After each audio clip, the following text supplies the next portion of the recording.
శిష్యులందరూ అని బైబిల్ చెబుతుంది.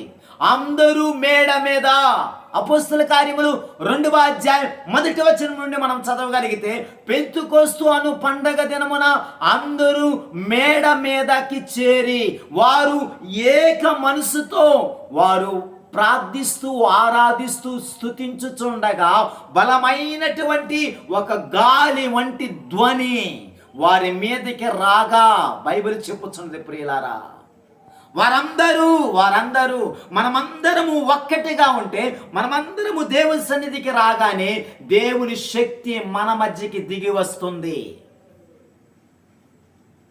నువ్వు ఒంటరిగా ఉంటే సాతానుడు నిన్ను బలహీనునిగా చేస్తాడు. నువ్వు 2-3గా కూడి ప్రార్థిస్తే సాతానుడు మీ మధ్యన పారిపోతాడు, నీ బలము అధికమవుతుంది.